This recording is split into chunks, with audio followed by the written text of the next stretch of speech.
And welcome to this edition of the Big Blue in the Bronx podcast, episode number 68. Alex Savage back again. I can't believe we won against Seattle. It's a great feeling to have. Victory Monday once again for the fourth week in a row, really fifth, because obviously we had the bye week. We didn't play, but we still celebrated from the Eagles win. And I'm just so happy to beat a team over 500. And I have a lot of thoughts that just come, out right there. And in my points to make, I'll have a lot of thoughts, and we're going to talk about Coach of the Year conversation because a Twitter war actually put that into today's specials as I was writing it up and finishing everything. So we're going to definitely talk about that. However, on the other parts of today's specials, Giants beat Seahawks, as I said, 17-12. We're going to go over the positives and the negatives, the points to make, the analytics that I usually bring up every week from ESPN, and we're going to talk about Coach of the Year conversation. So let's provide some general thoughts. Seattle lost to a backup quarterback. That's the first headline that everybody's going to look at. Oh, they lost to a backup quarterback. And Seattle played a good game in the first half. Our special teams, blundered us again, but thank God it was not a touchdown. Because if it was, it would have been 10-0 with the extra point, and we would have been pinned back on our own territory, God knows where. And I just think, obviously it shouldn't have happened, but I think it benefited us rather than either us punting, they get really good field position, or it's a touchdown and you're down 10 points going into the half. So it's a lose-lose situation, but I think the Giants handled it really well going into halftime. They didn't score any points in the first half. Or the second half, they went all out. They did what they had to do. Over 150 yards rushing for, I believe, the sixth or seventh game in a row. Well, it's over 100 yards for a long streak of time this year, and I'm very happy with that, especially for the fact that we don't have Saquon Barkley. Let's talk about it. Let's get into the stats. Obviously, it's an upset. The running game strikes again, like I just said. Wayne Gallman, this is why I love Wayne Gallman. You put him in a situation, you give him a good offensive line, and, this offensive line's growing. They had the best game, or one of the best games they've had this season, and he just went off. He really did. 16 carries, 135 yards, 8.4 yards per carry, and 60-yard run, which was the longest. So, that huge 60-yard run, you guys can talk about, Wayne Gallman. The broadcasters, Mark Schlereth and everybody else, could talk about, Jamal Adams. He was trying to track him down. Look at the effort. Look at the effort by the Giants' offensive line. What guards pulled. Wayne Gallman going a full throttle 60 yards to put us in the red zone territory. This guy's amazing. And I'm not saying, he's all pro, the Pro Bowler. No. This is a backup running back doing this. And he's been disrespected all these years. And he's trying to show other teams, hey, listen, if I don't sign with the Giants this offseason, you can pick me up. I can give you the yards if you give me an offensive line. This is what I saw out of him. In 2017, I said, look, guys, we don't need Saquon Barkley. We need a quarterback. And we got Wayne Gallman. Just give him like a backup or something else, or give him some counterparts, and we'll be fine. No, they drafted Saquon Barkley, and, nothing against Saquon. But I just really feel that they were content with Wayne Gallman. But in this situation, I think Wayne Gallman may sign somewhere else in the offseason, but that is not the topic to talk about right now. Alfred Morris, he had another good game. 2 touchdowns. He had a receiving touchdown. He had a passing touchdown. He had 8 carries for 39 yards, 4.9 per carry. 13 yards was the longest run. Elijah Penny, 2 for 8, 4 yards, and 5 was the longest. But obviously, that was those 2 opportunities where Shane Lemieux was the fullback. I love the creativity. I really do. Whether it's Joe Judge or Jason Garrett, I was knocking on Jason Garrett. I'm going to knock on him a little bit on here. That is creative. You put Shane Lemieux at fullback. Elijah Penny got a first down. He also got a couple of yards on another run. Deion Lewis 3 for 6, and Colt McCoy 2 for 2. And Colt McCoy did what he needed to do. And I'll admit, the first part of the game, and it's a fan reaction, so you're not going to actually say anything that's reasonable if something happens. But Colt McCoy, he did what he needed to do. 105 yards, yeah, that might not be, the greatest backup quarterback stats of all time, but he did what he needed to do. 13 for 22, 4.8 per attempt, which wasn't really good. But again, you're dealing with Colt McCoy, backup quarterback. You guys went on the run game. It was a 31-13 comparison. So a good majority of the portion was on the running game. And even though, and I'll admit I was wrong, even though I said, look, you need to pass even with the run game because they're the third best run defense. No, we went out and we decided to run the football 31 times. We got to them, third best run defense, and now we're the fourth best run defense on the defensive side. So that's very good. He was sacked twice, but one of them was Deion Lewis giving up the sack. I think the other one was Shane Lemieux because I remember Colt McCoy was trying to step up in the pocket. Mayawa got to him, and I don't know. Check out Bobby Skinner's offensive line report. He probably has the analysis as to why or what caused the 2 sacks. And I told everybody going into this game, the pass rush don't scare me. You know, the pass block win rate for the Giants, I think it was like 100% or something like that.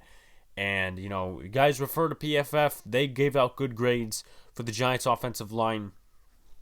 This team is growing. And as I said, I am not scared of that Seattle defensive line. Carlos Dunlap, he was rotating in and out because of his injury. They put Chad Wheeler in offensively, and he didn't do very well. So, but definitely the offense in the second half found its rhythm, and, you know, what it needed to do is what it needed to do. Run the football, gain yards, gain first downs, and that's where, you know, we really did well on offense. Defense did excellent. That was no doubt. Patrick Graham, props to you. Props to you, man. Russell Wilson, you know, you guys can look at stats all you want and say, 263 yards. Well, what exactly did Russell Wilson do with 263 yards? Everybody could talk about, DK Metcalf, he stiff-armed James Bradbury to the ground. Well, he also got tackled in that same play. So, you know, I'll let DK have his, and I'll let James Bradbury have his. Defense did excellent as far as, you know, containing him. 5 sacks, 23 pressures on the quarterback. That's huge. 10 quarterback hits. Russell Wilson had a 32 quarterback rating, a 78 passer rating, 6.1 yards per attempt. I mean, seriously, for one of the best quarterbacks in the NFL. And I'm not saying this just because the Giants beat them. If they lose the Jets next week, then I'll be, you know, really pissed off because I'll be like, yeah, I got excited for nothing. But it's still a win. Let's go down to the sacks, everybody. Leonard Williams, 2.5. Tay Crowder, 1. Peppers, 1. Jabal Sheard, half. Who brought us Leonard Williams? Dave Gettleman did. Business move? Questionable. At the deadline last year. In a rebuilding season, you do not bring over Leonard Williams. You know, you sign him in the offseason. But you know what?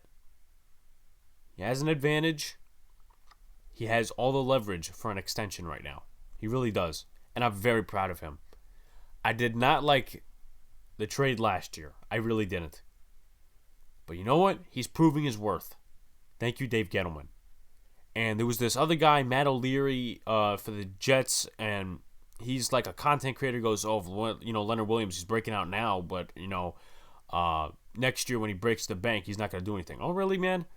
Like, stop. Stop with your saltiness. Just, cut the crap. And Bad Dog Sports, I was on Cop Pizzle's live stream. Shout out to Cop Pizzle and all the other guys that were on there. I was on there about 3 times on the Victory live stream. It was really fun. It was a really fun conversation. It was Pizzle's birthday, I believe, on the 7th. So that's interesting. We had a lot of fun on that live stream. And Bad Dog Sports was talking about this. He was actually talking about it last Friday, and he was saying, look, Leonard Williams, early in his career, he had Muhammad Wilkerson and Sheldon Richardson on his side. They were on the defensive line with him. Once they got rid of him, he didn't do anything. And, that's what Jets fans claim. That's what Jets fans complain about. Oh, Leonard Williams didn't do anything. Well, he's got Dexter Lawrence, Dalvin Tomlinson, all the guys on the defensive line now, and he's producing. Last year, the defensive line was just coming into its form. It was really more of an underrated portion because we didn't have linebackers. Not necessarily talking about getting the pressure, but I'm talking about in the run game. Because Dexter Lawrence, Dalvin Tomlinson, those guys can stop the run. Leonard Williams too, obviously. But we didn't have any good linebackers. Alec Ogletree, no. He's not a good linebacker. David Mayo, he's a backup. I mean, he plays when he plays, but Blake Martinez, you insert him in there with Tate Crowder, and boom, stopping the run. We're the fourth best run defense. Thank you very much. And for all the people ripping Dave Gettleman, you should have concentrated on run-stopping linebackers earlier. Really? Cam Brown, Carter Coughlin, Tate Crowder. Kyler Fackrell just went on the IR for the rest of the season, probably, because he has some sort of ankle injury or whatever. The Giants are still accumulating sacks. This is coaching, people. You buy the products, you cook the products. Dave Gettleman, he drafted the products. Joe Judge, Patrick Graham, they're cooking the products. So I know you guys want to complain about them. That's fine. You guys want to be miserable? That's fine. I'm on the Giants train. I'm confident in this coaching staff and Dave Gettleman. Sure, Joe Judge can have some confidence in this team, and he could have some say in the personnel. But that's a good thing. Because compared to James Betcher, bring these guys from Arizona. Yeah, look how it's turned out. And I have people, and I was explaining this on a Twitter chat with one of my followers. His name is Giants, but I don't actually know his real name.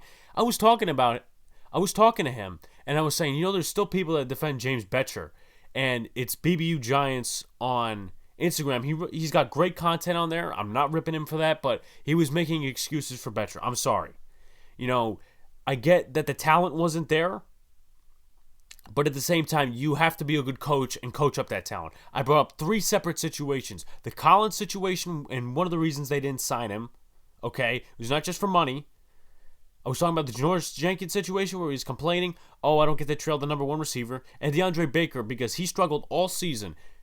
But you know what? Let's stop it there, and we're going to talk about this team, not last year's team, because this team is way better than last year's team. We're going to talk about that. Darnay Holmes, that interception. Mind you, he did have, I think, 2 holding penalties in the game, but that's rookie progressions. I like where his rookie progressions are going. He's improving steadily. Caught that interception.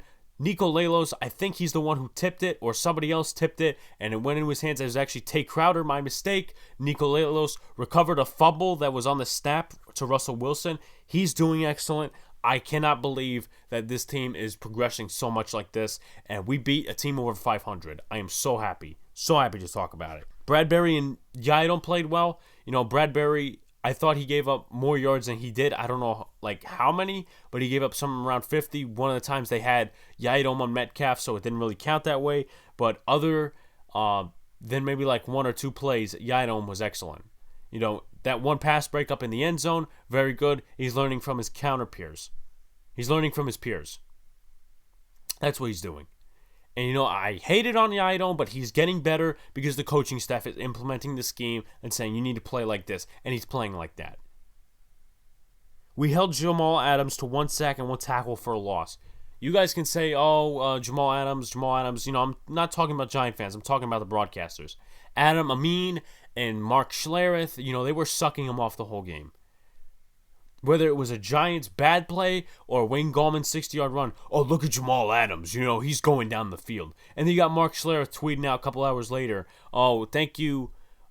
Giants fans, congratulations, you guys beat the Seahawks and now celebrate like you won a Super Bowl. Dude, shut up. Stop being salty. You're more saltier than Seahawks fans that I know. And if I were to choose, the Seahawks would be my second favorite team.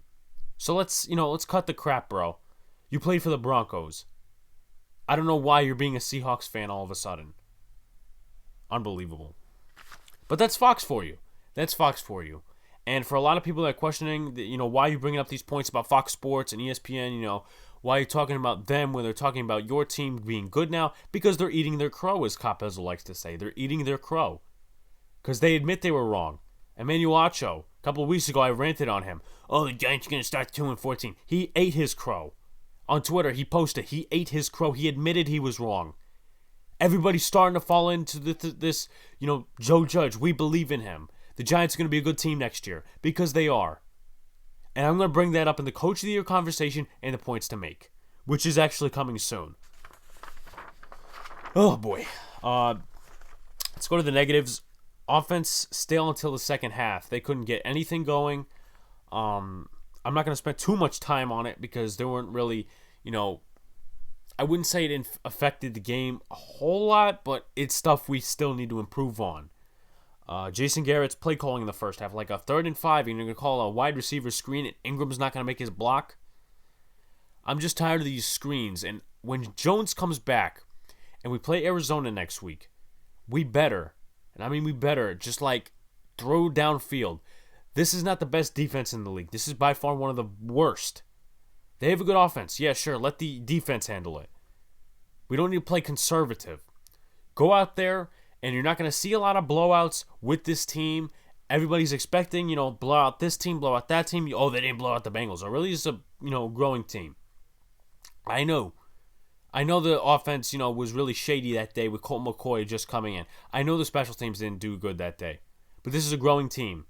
For all the people who say, oh, you should have blown out the Bengals. Yeah, well, would you rather have a blowout and then not compete the next couple of games? Or would you compete all season and win and lose some games? I think I'll take the second option. Thank you very much. Special teams blunder in the first half. Looks like Joe Judge reamed them because that was unacceptable. As I said in the beginning, again, if I mentioned it earlier with the blocked punt, I was glad that was a safety and not a touchdown, because if it was a touchdown, we'd be down by 10. If it was a punt, they would have had some good field position with the same bad special teams effect. So at that point, we still punted it away after the safety, but at the same time, our defense did very well on that drive. So again, they didn't, do anything. Points to make. We beat an over 500 team. Let's start with that. Giant fans who, and I'm saying Giant fans, like some, I'm not saying all of them. Someone told me, like, you know what, stop addressing them as Giants fans because Giants fans believe in Joe Judge. Giants fans, some of them don't believe in Joe Judge and Davey G. What more does this team need to show you for you to jump on the Gettle train and the Judge train? I said this to Nicole on Cop Hizzle's stream. If you don't believe me, go watch the stream. What do you need to see more for you to get on the Gettle train? Now, Nicole was joking. She said, oh, let Gettleman retire, have Joe Judge have, personnel decisions. I don't have a problem with him having personnel decisions. I don't have a problem with that. But Gettleman, I'm going to get to that 7th round linebackers because they really helped in a way. And this team is progressing, just like the Miami Dolphins did last season. And they're still playing rookies. Both teams. So what more do you need to see? We beat an over 500 team. For all the casuals out there, the Giants are not good. They didn't beat an over 500 team. We just beat one. What do you got to say now? This is the first over 500 team that we've beaten. It's the first under 500 team Seattle's lost to. So is it a Seattle loss or is it a Giants win? I think it's a Giants win. I think it is. Because the Giants, with the backup quarterback, they went in there, they won. That's my thing. This is not tennis where it's out on somebody, someone else doesn't get the point or whatever. You know what? I'm not going to make that analogy because it's going to end up getting stupid or end up sounding stupid. The offensive line is coming together. Since David Guglielmo came in, it's 2 sacks. And one of them was on Dion Lewis, so you could say 1. None against the Bengals. And then here, it was 1 sack for Benson Mayowa. I think McCoy was trying to step up in the pocket. He ended up getting sacked. And Mayowa was on Lemieux's side, but he's growing. What really gets me is Nick Mangold is not eating his crow. Now, I get Clapback Sports. He likes to tease everybody on Twitter. And I think it's funny. And Mangold was saying, don't rotate linemen. Well, it's worked for the last couple of games, and it's starting to work even more now. Because we've given up 2 sacks in the last 2 games. Again, you don't just say, 2 sacks. No, you look at the film. You look at who gave up those sacks. Okay? Last 2 games with a new coach, 2 sacks. This team is growing. Andrew Thomas had one of his best games at the left tackle spot. Cam Fleming, right tackle. I didn't really need to rip on him. I don't think I need to this week. Maybe next week, maybe the week after. Who knows? Will Hernandez, Shane Lemieux, guard rotation. Kevin Zeitler, the same thing. Nick Gates, powerful run blocker. He's not in the analytics that I'm going to come up with later, or I should say I produced later, because I'm getting it from ESPN. But, last week or the week before, he was top 10 among centers in run block win rate. This offensive line's coming together. And now that Nick Gates is extended everybody's thanking Dave Gettleman because they're saying he looks a lot better. A lot of people, for some reason, didn't agree with the Gates extension. Meanwhile, he was, a savior on occasion at the tackle spot last year. But he's a good lineman. He really is. And I see this line, unless something happens, playing together for the next couple of years. Ingram is involved in every turnover. It seems to be that way. I have to go back and watch every turnover if I'm going to really assess that point, but almost every turnover. You can make the point, Colt McCoy was supposed to throw it this way, and, Ingram would have got it or would have made an attempt and the ball wouldn't have went up. It was a good play by the corner, I will admit. I don't know who it was. I think it was one of the Griffin brothers. If it wasn't, I'm wrong. But it seems that Ingram is involved in every single turnover. Now, I have to look up who led in receptions and yards. I will have to do that. But it seems that Ingram is involved in every turnover. It really seems that way. Honestly. And I'm not joking with that. And going to my divisional points in a little bit, I'll talk about that. Yiadom and Bradbury, they're playing better. I mean, Bradbury, he's been playing good all season. Yiadom, he's learning off Bradbury. And, unfortunately, he's smaller. I think he's 6'1", compared to other, big receivers. Holmes is about his size or smaller. We have small cornerbacks, but we're dealing with it. Yiadom wasn't destroyed on the field yesterday. Or I should say Sunday, excuse me. So he wasn't destroyed on the field. He's actually producing. Is he going to be the number 2 corner next year? I don't think so. To be honest, I don't want him to be. He's a good depth player to keep around. Ryan Lewis, the same thing. Madre Harper, possibly as well. Darnay Holmes, keep putting him in the slot. Or wherever you're putting him. He's playing well. He really is. Last thing, for the points to make. Let's talk about this rookie linebacking core. We had a huge problem with the linebacking core. Inside and outside, pass rushers, inside linebacking, and tackling. Alec Ogletree, this guy and that guy, Ty Davis, David Mayo being in a lot of the games. And he wasn't bad, by no means. But everyone was emphasizing this offseason, go get Isaiah Simmons, go get this guy. We signed Blake Martinez, and a lot of Giant fans were not happy, including myself, but I ate my crow, and I admitted I was wrong. We didn't prioritize linebacker till the 6th, 7th round. I said, you know what, I'm going to wait on these guys because I want to see what happens. Cam Brown started his first game on Sunday. And you look coming into the season, what would the Giants seem to be raw at? Pass rusher, right? Lorenzo Carter, Marcus Golden, Kyler Fackrell, O'Shane Zimenez, Carter Coughlin. Those guys were not proven. Lorenzo Carter needed to step up in a big way. Zimenez needed to make the adjustments in year 2. Golden, was he going to come back and be part of the scheme, or was he going to just be a Betcher guy? Was Fackrell going to come back to his form when he was with Patrick Graham? Those were the questions that needed to be answered at the beginning of the year. All of those guys are not here no more. Carter, Zimenez, and Fackrell, they're on IR. 2 of them, as we know, are out for the season. Fackrell probably. Marcus Golden, he's in Arizona. He'll be facing us next week. They don't have Chandler Jones, so, Cardinals will trash talk, Marcus Golden's going to get sacks. He's going to go on a revenge tour. Giants are 8th in sacks this year. They have over 30, I believe, this season. So Patrick Graham still scheming a pass rush. Joe Judge making it sure that these guys are worked to their strengths. And who's buying the products? Dave Gettleman. And I'm not a cheerleader for the Giants team. I will rip them when needed. I will rip Dave Gettleman. I will question Joe Judge's decisions. I will question Jason Garrett. I will question anybody. But you can't sit here and not say that Gettleman found some late round talent in Cam Brown, Carter Coughlin, and Tate Crowder.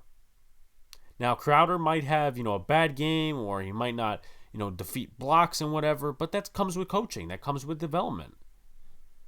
And again, who bought the products? Compared to, how many years he's been drafting for the Giants. He didn't draft 6th and 7th round in 2018. 2019, He selected Corey Ballantyne, George Asafo-Adjei, and he also selected, what's-his-face? Chris Slayton. None of those guys are on the team no more. And I'm not going to say it's because of, this, that, and the other thing, or if it's because of coaching or whatever. Asafo-Adjei had a concussion. He was out for the whole season. He was on IR, and he wasn't able to come back because they cut him, put him on IR as part of the cuts. Asafo-Adjei, as I said, concussion, as I just said. Slayton was on the practice squad the whole year, didn't even get a chance to play in the last couple of weeks. He was activated to the roster. Corey Ballantyne, horrible scheme by James Betcher, didn't know what the fuck he was doing, and none of them are on the team anymore. Now, the Giants did something different this season. Play them to their strengths. Every linebacker, except for T.J. Brunson, has played. I'm talking about late-round linebackers. Now, Chris Williams said he was cut. Unfortunately, that's 1 7th-round pick. We had 4. T.J. Brunson, he's been inactive the last couple of games. Okay. Cam Brown in the 6th round. Carter Coughlin in the 7th round. Tay Crowder, Mr. Irrelevant. You're telling me that's not coaching? You're telling me Dave Gettleman doesn't deserve credit? You're telling me Dave Gettleman does not deserve credit for those guys? Yeah, sure, Judge, the coach. He may have had a say as who to draft. But the GM executes it. For the final point on this, the GM buys the goods, and Joe Judge and Patrick Graham make the goods. It's kind of like what the Yankees did in 2019. Next man up. And don't be afraid to say that Patrick Graham is a genius, or he's becoming one. And Joe Judge, he knows what he's doing. Don't be afraid to say that, because it's the truth. It's the truth. Now to analytics. And these are some impressive stats, at least the first 2. Andrew Thomas is now 9th among offensive tackles in the NFL, 79% in run block win rate. We are 14th in run block win rate, 71%. Will Hernandez, 77%, ranks 3rd among offensive guards in run block win rate. He's behind Brandon Scherf and Quentin Nelson. Now the Giants, 32nd in pass rush win rate, 33%. If anyone's looking at that as a negative stat, it just means that they don't have a dominant rusher. They don't have a Yannick Ngakoue. They don't have a Zadarius Smith. They don't have those guys. Leonard Williams, how do you think he's getting all the sacks? Because of scheme. Because of guys escaping the pocket. It's all scheming guys. So, if you take a look at that stat and say, oh, but the Giants have so many sacks this year, it's by scheme. And to be honest, it would not hurt to add an additional pass rusher to this team next year. Especially when you got Carter and Zimenez coming off season-ending injuries. Same with Fackrell, possibly. So you'll see what's going to happen and what a pass rusher could make a difference to this defense. Because if the pass rusher makes an effect right away in the future, and the quarterback's either out of the pocket, trying to step up in the pocket, that middle of the defensive line will get to him. Trust me. Giants are 17th in run stop win rate, 30%. Obviously, all the linebackers contribute and the defensive line to that one. And the Giants are 31st in pass block win rate, 46%. So don't let that fool you, really. It's still a negative stat as far as analytics go. But again, 2 sacks in the last 2 weeks, really. 1 from Dion Lewis and 1 from McCoy stepping in the pocket for Shane Lemieux. But again, take the eye test. Watch Bobby Skinner's offensive line report. Watch Nick Falato. Watch those guys that do the offensive line reports. They will tell you the truth because they have been linemen. I don't know about Falato, but I know Bobby Skinner was a former lineman either in high school or wherever. But he understands what offensive lineman and what it takes. To be honest, I don't, because I never really played football professionally or in high school or whenever. I'm going to be honest there. I'm not going to, make an argument that I'm not going to be good at proving. So let's take a look at this Coach of the Year conversation. And we'll get to the division outlook last. And I'm already in about 30 minutes in this video, almost. So, Gil Brandt. And I'm going to look up the tweet right now so I can get it real quickly. It's about Gil Brandt's tweet. Let's take a look. So, Gil Brandt tweeted on Twitter, Who's your coach of the year this year? And I think there's so many worthy candidates. Now let's go down the list. Ron Rivera, Joe Judge, Sean McVay, Kyle Shanahan, Matt LaFleur, Sean Payton, Sean McDermott, Brian Flores, Bill Belichick, Mike Tomlin, Andy Reid, Kevin Stefanski, Mike Vrabel, and Frank Reich. So I get into an argument with this guy because he says, how to be anywhere near the coach of the conversation is insane to me. So I start arguing with the guy. And of course, he gets 19 likes because the casuals. I basically ripped into him. I said, you don't watch Giants football. You really don't. He goes, I watch every Giants game. And I said, I don't believe that. Because what people will tell you is sometimes faulty. Sure, the Giants are 5-7. They haven't beaten every single team. But they've been competitive. You honestly have to look beyond the record sometimes, people. For the casuals out there, for the people that just hate on the Giants have sucked the last couple of years. Okay? And when you guys turn on ESPN and Fox Sports in the morning, you will see more talks about the Giants and how they're improving as a team. Compared to the last couple of years on Ben McAdoo, Pat Shurmur, they're not good coaches. But let's give you 2 to 3 examples as to why Joe Judge should be coach of the year. Now, he should be in that conversation either way. Will he win? I don't think so, because I think it's a popularity contest depending on who votes on it. So, number 1.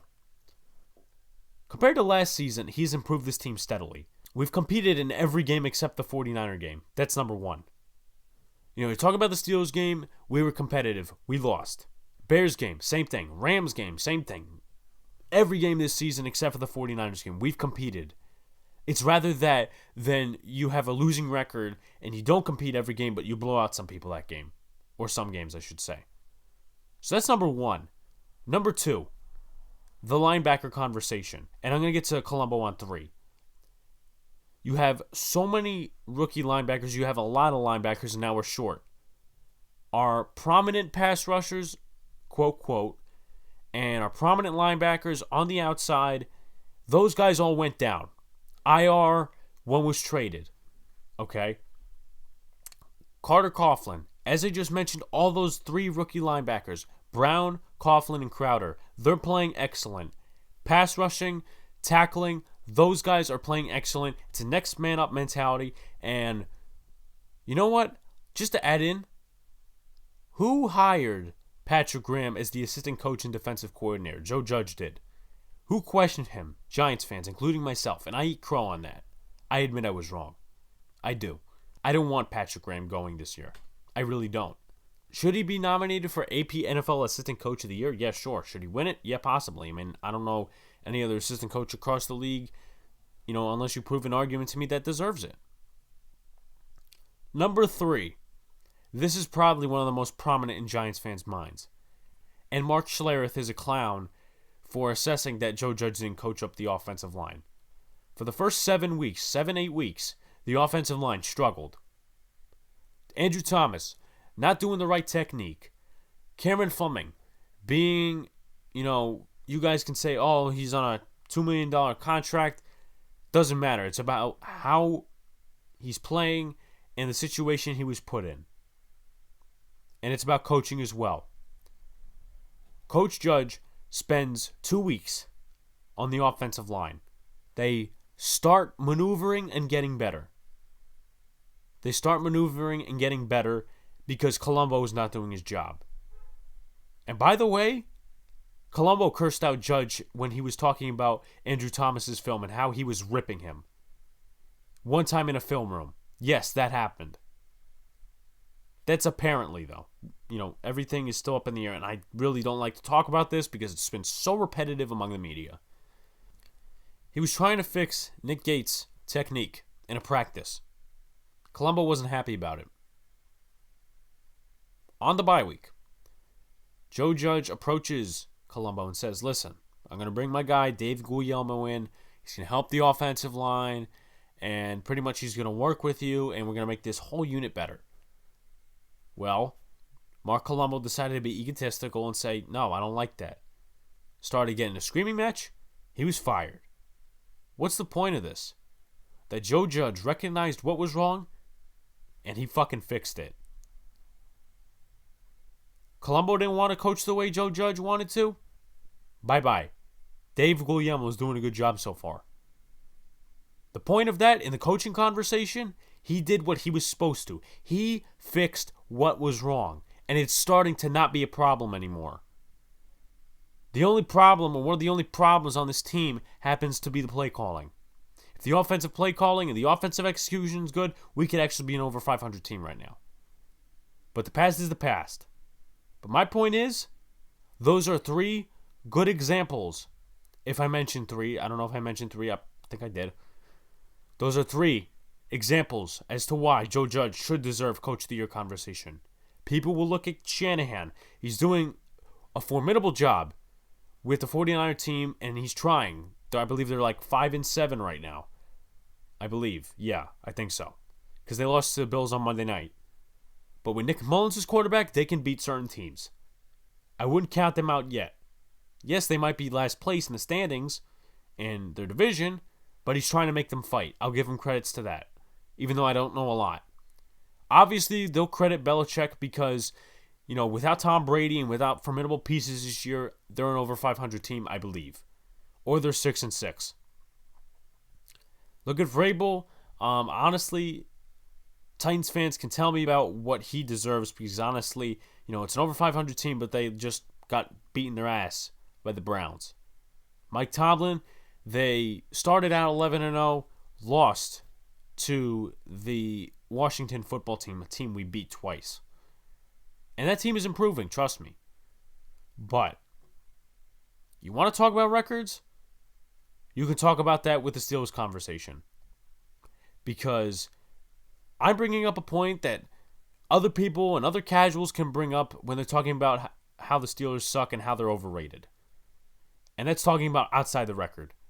What Joe Judge has done to improve this team compared to last year.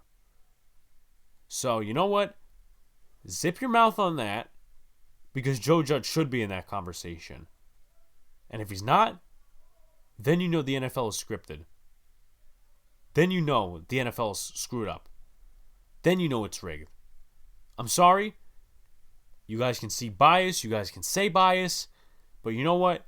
I think he's done enough for this fan base, for this team to gain confidence going into next year, even if we don't win the division, even if we don't win a playoff game. So you know what? Zip your mouth, take the key, and throw it away. Let's go to the division outlook. Now, I originally didn't have this as part of my agenda, but I'm going to add it as well. Things are spicy in the NFC East. People can talk about how the division sucks. Well, it's not competitive. So, week 13 this week, we beat Seattle. Philly lost to Green Bay. Washington won in Pittsburgh. And Dallas has yet to play Baltimore, at least at the time I'm recording this. So, we'll see about that, but my projection is they lose. So, at this point in the game, Washington and New York have 5 wins. Go to next week. My projections, at least. I think Washington goes out west, but I do think they lose to San Francisco because even though San Francisco's coming off a loss, they're staying technically home. And Washington has 2 road games in a row, 2 competitive matchups. I think San Francisco wins that one. Dallas, I think that they win against Cincy. Yes, I do think that. Brandon Allen's the quarterback. Their offensive line isn't the greatest. Bobby Hart, one of the highlight reels there. I think Philly, although they will start Jalen Hurts, they lose against New Orleans. I think New Orleans is better coached. You guys can say, oh, Jalen Hurts, he's better than Taysom Hill. Whatever the case may be, even if Jalen Hurts was better than Taysom Hill. Sean Payton's the coach of the Saints. They've been an over 500 team. They've been cracking it the last couple of weeks. Meanwhile, Doug Peterson, he hasn't been the greatest coach. He really hasn't. I think we win against Arizona next week. Coming off a loss to the Rams, and I said this on the live stream, we traded favors with the Rams, really. Because they gave us the Cardinals in which they won against. Now they're going to come out to the East Coast and face us, a team coming off a win against the Seahawks. And our favor to them was, okay, you guys obviously beat the Cardinals, and they're 6-6 this year, I think. And they're 6-6 up to this point. We're going to beat the Seahawks for you, and you guys get to go to first place. So it's a reasonable favor as much as weird as it seems, and a lot of people haven't thought about that. But I do think we do beat Arizona. Momentum coming in. I think we could cover DeAndre Hopkins. I think we're just going to have to watch the other weapons around. Larry Fitzgerald, Christian Kirk, if they're all healthy. Going into Week 15, I'm going to rescind the win with Cleveland. I think we're going to lose.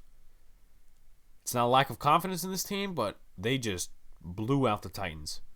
They've showed me that I think that now obviously they play the Ravens next week, but as for Week 15, whoever comes out on top, because I think the Browns can actually win against the Ravens, I think that we could lose that game. We can win, but we can also lose, and that's my projection right now. Philly, they lose to Arizona. Philly, in my opinion, is going last place. I don't care if you put Jalen Hurts in, they're last place. End of the division, end of the playoffs for them. Or any hopes, I should say. Washington, they're home against Seattle. I think that's a loss. I think we're slightly better than Washington, but also to note that I think Seattle's going to learn something from this loss. You go against San Francisco. That's Dallas at home. I think they win. Now, what are you saying? You're saying that Washington loses San Francisco, but Dallas wins against San Francisco. Well, I think it's going to be one of those things where Dallas unexpectedly beats a team and now they're back in it. I mean, they've been in it for a lot of the time, but the Washington loss was unexpected. So I think they're going to prove, in my opinion, some haters wrong and say, look, we may have lost to Washington, but we're going to beat the San Francisco 49ers. So we'll see. But in my opinion, that game is still up in the air right now. These are not my final projections. Week 16, lose to Baltimore. Philly loses to Dallas. Washington wins against Carolina.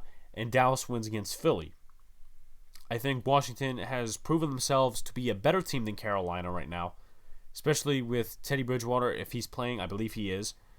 And I think that Ron Rivera is going to get some revenge versus Carolina. I think Carolina is actually coming to Washington, so that's going to be a fun-filled match. And then I think Dallas has more positive momentum going into that game with a win, going for another win against Philly. So we go into Week 17. A win against Dallas for us. A loss against... Now, originally, I had this as a win for Philly, not no more. Nope, sorry, Washington's a better team. Washington wins it in Philly, very hard task to do. There's no fans there. Washington wins, Dallas loses. So, here are my final projections as of right now. New York Giants winning the division, 7-9, getting the tiebreaker over Washington. Washington also has 7-9, but the Giants have beat them twice. Dallas, 6-10. I originally had them 5-11. I said, you know what? They beat Cincy, they beat San Francisco, they beat Philly.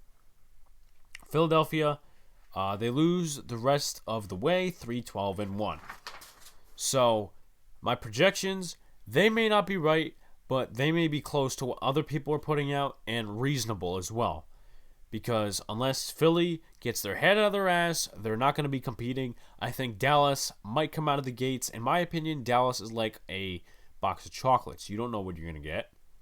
And with this win against Pittsburgh, Washington is right under us. In the case that they're sniffing us out, they're saying, hey, we can compete against you guys with Alex Smith. Ron Rivera is a good coach. With that defense, they could be in games. That's what they did against Pittsburgh last night.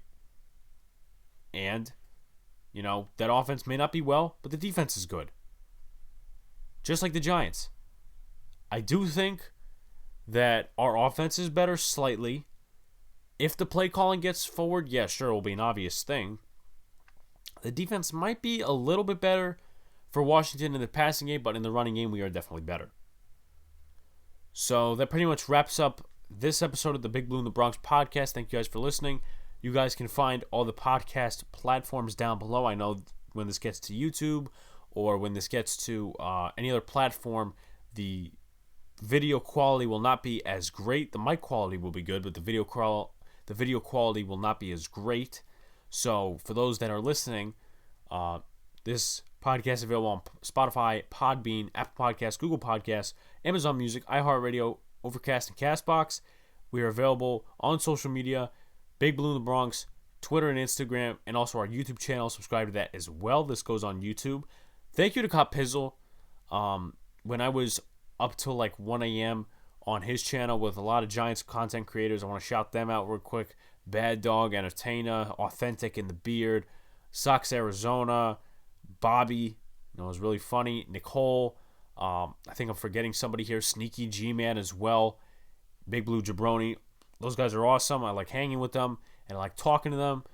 I really appreciate Cop Pizzle really shouting me out. A little speech he gave after I pretty much said my piece at the end of his stream. So if you haven't seen that, go check it out. A lot of people subscribed to me after he said his speech, about 7 to 10 subscribers. So thank you guys. Any new supporters, please contact me, ask questions, do whatever, guys. Thank you guys. And Friday, it's a new day. We verse the Cardinals, and we're going to kick some Cardinal ass. We're going to keep killing the birds. Thank you, guys.